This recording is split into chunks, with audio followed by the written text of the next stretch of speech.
আমাদের আজকের বিষয় গরুকে ব্রয়লার ফিড খাওয়ায়ে মোটাতাজা করা ঠিক কিনা, এটা আদৌ সায়েন্টিফিক কিনা। আমরা অনেকেই মনে করি ব্রয়লার 35 দিনে 2.5 থেকে যে 3 কেজি ওজন বৃদ্ধি হয়, এই একইভাবে আমাদের গরুকে যদি ব্রয়লার ফিড খাওয়ায় তাহলে তাদেরও মনে হয় দ্রুত মাংস বৃদ্ধি হবে। আমরা ব্রয়লার ফার্মে একটা দেশি মুরগি কিংবা সোনালী মুরগিকে যদি ঢুকিয়ে দেই, দেখি আমরা 35 দিনে এটা 2.5 থেকে 3 কেজি হয় কিনা।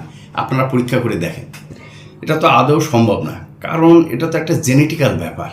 ব্রয়লার মুরগিটাকে আমরা জেনেটিক্যালি ওইভাবে তৈরি করেছি যে সে 35 দিনে 2.5 থেকে 3 কেজি ওজন হবে। অন্যদিকে ব্রয়লার ফিডের দামও তো অনেক বেশি, 1 কেজি ফিডের দাম 70 থেকে 80 টাকা। অন্যদিকে যদি গরুর ফিড আমরা গরুকে খাওয়াই মাংসের জন্য, সেটার দাম 50 থেকে 60 টাকা, সাশ্রয় হবে। আমরা যদি ব্রয়লার ফিডটাকে অ্যানালাইসিস করি তাহলে দেখা যায় ব্রয়লার ফিডে উচ্চমাত্রার প্রোটিন থাকে, উচ্চমাত্রার ক্যালোরি থাকে এবং উচ্চমাত্রার শর্করা থাকে। উচ্চমাত্রার প্রোটিনের হিসাবে থাকে ফিশ মিল, বোন মিল, মিট মিল, এগুলা।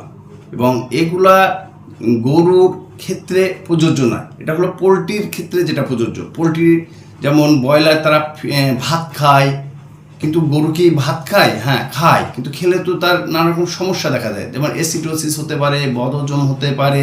অন্যদিকে উচ্চমাত্রার প্রোটিন কলিজা, কিডনি, হার্ট, বিভিন্ন জায়গায় এটা স্ট্রেস ফেলে, যার কারণে কিডনি ফেলিওর হতে পারে, যার ফলে প্রাণীটা অসুস্থ হয়ে মারা যাওয়ার সম্ভাবনাও থাকতে পারে।